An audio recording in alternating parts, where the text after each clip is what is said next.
Hello students, good morning all of you. I welcome you all to my YouTube channel name Roshan Lal Sarvan. Like कीजिए मेरी videos को, share कीजिए अपने friends के साथ और सब्सक्राइब कीजिए मेरे चैनल को जो पहली बार देख रहे हैं. और हाँ, बेल आइकन को जरूर प्रेस कीजिए ताकि आगे आने वाले वीडियोस के नोटिफिकेशन आपको मिलते रहें. Let we start students. Chapter 9 application of percentage हम कंटिन्यू कर रहे हैं. एक्सरसाइज 9.1 और 2 हम डिस्कस कर चुके हैं. आई होप आपने वो सॉल्व कर ली होगी. आज जो टॉपिक आता है ओवरहेड एक्सपेंसेस. ओवरहेड एक्सपेंसेस होते क्या हैं? ओवरहेड एक्सपेंसेस वो होते हैं जो हम किसी प्रॉपर्टी या किसी हाउस जिसे हम सेल करना चाहते हैं, चाहे कोई वो बाइक हो या कुछ भी कोई भी ऑब्जेक्ट हो, तो उस पर एक्स्ट्रा अमाउंट जो हम एक्सपेंड करते हैं. Overhead means extra amount before sale, कि सेल करने से पहले मैं उस पर कुछ एक्स्ट्रा अमाउंट लगाऊंगा. जैसे मान लीजिए मेरे पास हाउस है, ठीक है. अब वो हाउस मैंने मान लीजिए उस हाउस की कॉस्ट है मेरे पास 2,40,000. अब मैं उसके चारों तरफ फेंसिंग करवा रहा हूँ और उसको डेकोरेट कर रहा हूँ, मीन्स अट्रैक्टिव बना रहा हूँ ताकि वो हाउस मेरा जल्दी सेल हो जाए.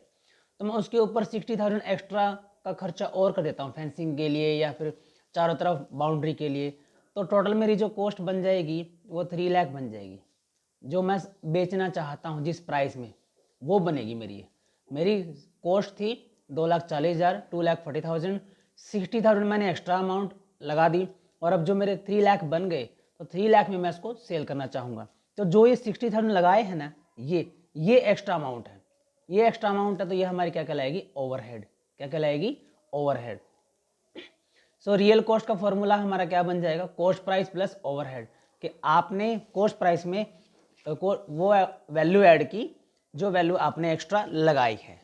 फॉर एग्जांपल एक सेकेंड हैंड कार है, ठीक है. सेकेंड हैंड कार है, जैसे मान लीजिए उसकी कॉस्ट है मेरे पास 1,25,000, ठीक है. 15,000 मैंने 1,25,000 है ये, ठीक है. मैं दोबारा लिख देता हूँ 1,25,000. अब 15,000 मैंने और एक्स्ट्रा लगा दिए, ठीक है.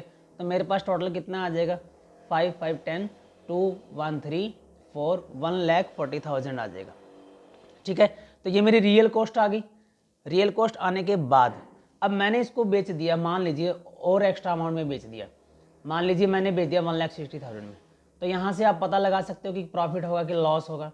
कि मेरे पास 1,40,000 की कोई कार थी, ये देखिए कार मैंने खरीद के ली थी कार 1,25,000 की. 15,000 मैंने उसके ऊपर और कुछ लगा दिया एक्स्ट्रा अमाउंट. तो अब 1,40,000 वाली कार मैंने मान लीजिए 1,60,000 में बेच दी तो मेरा प्रॉफिट हो जाएगा. प्रॉफिट कितना हो जाएगा मेरा? 20,000 का, ठीक है. और प्रॉफिट परसेंटेज आप सीख ही चुके हो, वो कैसे निकालते हैं?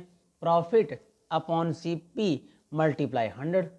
ये आपको याद ही होगा. प्रॉफिट मेरा 20,000, 1,40,000 मल्टीप्लाई बाई 100.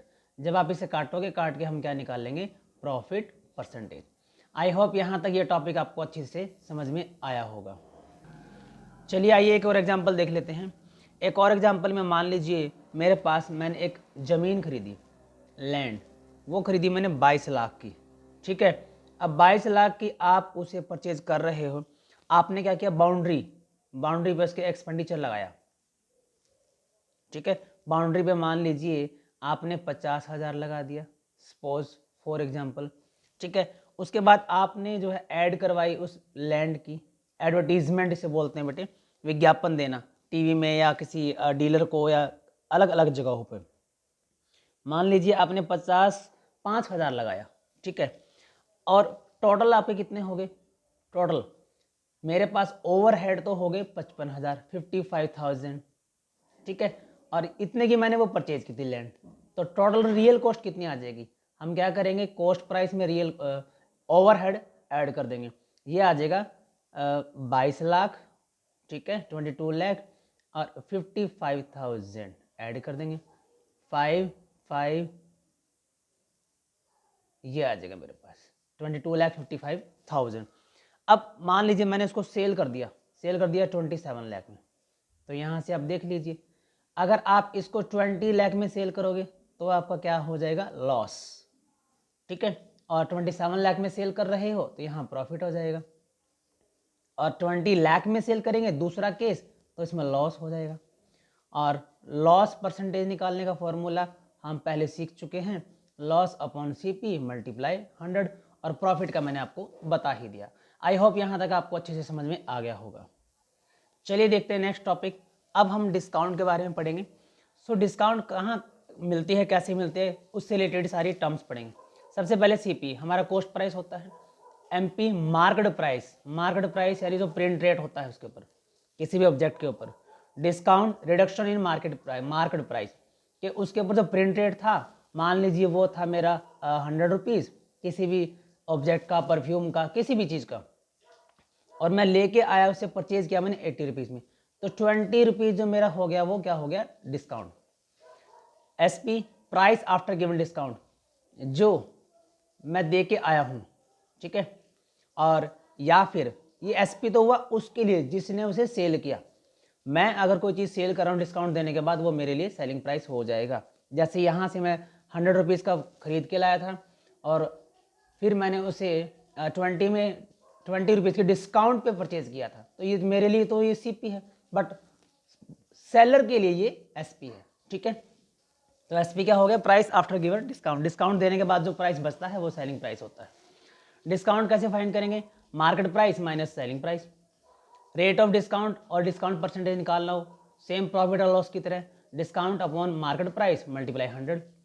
अगर मान लीजिए कोई डिस्काउंट ना हो, if there is no discount, जैसे शॉपकीपर बोलता है कि 100 रुपये की चीज़ है, मैं 100 रुपये में ही बेचूंगा, मैं तो कोई डिस्काउंट नहीं देता, तो उस केस में हमारा जो है जो मार्केट प्राइस होता है वही सेलिंग प्राइस बन जाता है। तो बुक उस सेलर के लिए मार्केट प्राइस ही उसका सेलिंग प्राइस बन जाएगा। मार्केट प्राइस निकालने का formula 100 multiply selling price upon 100 minus discount percentage, और SP निकालने का market price multiply 100 minus discount percent upon 100। I hope यहाँ तक ये फॉर्मूलाज आपको समझ आ गए होंगे। चलिए एक क्वेश्चन देख लेते हैं इसका। मान लीजिए मार्केट प्राइस था किसी भी एक आर्टिकल का, वो था 80 रुपीज़, ठीक है, और फिर वो सेलिंग प्राइस उसका गिवन है हमें 72 रुपीज़। अब हमें डिस्काउंट फाइंड करनी है, डिस्काउंट। तो सबसे पहले डिस्काउंट की अमाउंट कितनी है वो निकालेंगे, 80 minus 72, MP minus SP, market price minus, ठीक है, सेलिंग प्राइस, तो ये आ जाएगा 80 माइनस 72, 8 रुपीज़ आ जाएगा। अब डिस्काउंट परसेंटेज याद होगा आपको formula, discount upon market price multiply by 100, तो ये मेरा 8 और मार्केट प्राइस मेरा कितना है 80 रुपीज़, ये वाला मल्टीप्लाई बाय 100।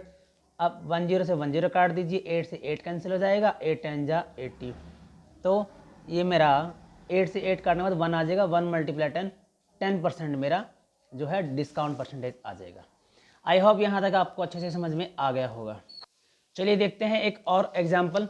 मेरे पास CP है किसी आर्टिकल का 750 रुपीज़, मार्केट प्राइस बोल रहा है 50% above the cost price, above यानी ज़्यादा है 50% इससे, तो यानी मैं क्या करूँगा, 750 में ऐड नहीं कर दूंगा, 750 का 50% फाइंड करके, ठीक है, यानी 50% अबव, इसका आधा इसमें ऐड कर देंगे, और परसेंटेज में मैं ऐसे फाइंड करूँगा 10 to 10, 10 to 10, ये आ जाएगा 750 प्लस 5 5 जा 25, 5 7 जा 35, 35 और 2 37।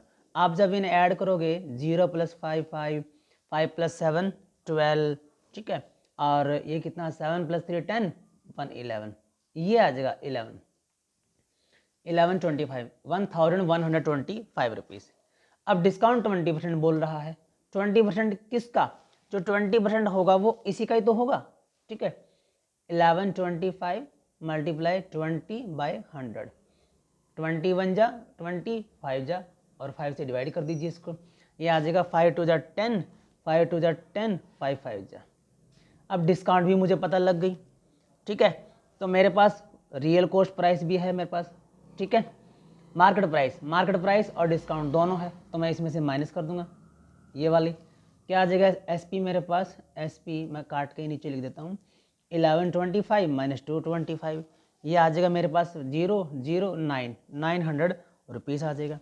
अब बताइए आपका कॉस्ट प्राइस था 750, ठीक है, अब आप सेल कितने में कर रहे हो 900 में, तो कितना हो जाएगा मेरे पास profit, SP minus CP, 900 minus 750, ये आ जाएगा मेरे पास 150। और जब प्रॉफिट परसेंटेज निकालेंगे, प्रॉफिट अपॉन सीपी मेरे पास 750 था, मल्टीप्लाई 100, 0 to 0, और ये 75 टू जा 10 टू जा 20%, ये मेरा एग्जैक्ट प्रॉफिट परसेंटेज आंसर आ जाएगा। आई होप यहाँ तक आपको अच्छे से समझ आ गया होगा ये टॉपिक। अब अगला टॉपिक आता है हमारे पास tax, direct tax, indirect tax. Amount taken by government directly और इनडायरेक्टली। देखो गवर्नमेंट हमारी जो कुछ ना कुछ एक्सपेंडिचर हम पे करती रहती है, ठीक है, और वो एक्सपेंडिचर करने के लिए जैसे रोड पे, रेलवे पे, एजुकेशन पे और हॉस्पिटल्स पे, तो गवर्नमेंट को भी पैसा कहीं ना कहीं से चाहिए, और वो पैसा गवर्नमेंट सिटीजन से ही, हमसे ही लेती है, हम पीपल से ही लेती है। वो डायरेक्टली और इनडायरेक्टली दो तरीक़ों से लेती है। तो वो जो अमाउंट लेती है उसे टैक्स की फॉर्म कहा जाता है, उसे कहा जाता है टैक्स, ठीक है। अब टैक्स टू टाइप का होता है, direct tax, indirect tax. Direct होते हैं income tax, property tax, professional tax, जिनका हमें पता होता है कि हाँ ये हमें पेमेंट करने हैं गवर्नमेंट को। और इनडायरेक्ट टैक्स वो इंक्लूड होते हैं किसी ना किसी प्राइस में, जैसे एक्साइज टैक्स हो गया, sales tax, value added tax, service tax. इनकी डिटेल आप पढ़ेंगे हायर क्लासेस में। अभी के लिए जस्ट आपको इंट्रोडक्शन दिया जा रहा है कि टैक्स गवर्नमेंट दो तरह से लेती है, डायरेक्ट टैक्स और इनडायरेक्ट। डायरेक्ट प्रत्यक्ष तौर पर हमें पता होता है, इनडायरेक्ट हमें पता नहीं होता, वो प्राइस में इंक्लूड होता है। चलिए इसके कुछ ना कुछ एक दो एग्जाम्पल भी हम देख लेते हैं। ये देखिए एक example, cost of music system. Music system की कॉस्ट है 9600 rupees, cost of music system, और सेल्स टैक्स है 5%। अब जब हमें परसेंटेज का पता है, सेल्स टैक्स रेट पता है, तो हम पहले अमाउंट निकालते हैं, 5% निकाल देंगे इसका, ठीक है। 5 6 जा 30, 3 5 9 जा 45, प्लस 3 480 रुपीज़ आ गया। तो जो बिल अमाउंट पेमेंट होगी वो 9600 में हम क्या करेंगे, ऐड कर देंगे टैक्स की पेमेंट, 0 8 10 और ये 10,080 रुपीज़ की बिल पेमेंट होगी, ठीक है। ये पेमेंट होगी 10,080 रुपीज़ की। 9600 का 5% फाइंड करेंगे, 480 आ जाएगा, 480 को ऐड कर देंगे इसी के अंदर, कॉस्ट ऑफ म्यूजिक सिस्टम के अंदर। तो जो फाइनल आएगा मेरे पास वो फाइनल पेमेंट होगी। ये सेल्स टैक्स की अमाउंट है जो गवर्नमेंट को हमें पेमेंट करनी होती है इसके साथ इंक्लूड करके। सो स्टूडेंट्स आज के लिए इतना ही, मिलते हैं अगले वीडियो लेक्चर में। तब तक के लिए वीडियोस देखते रहिएगा, लाइक कीजिएगा, शेयर कीजिएगा। Okay, goodbye everyone.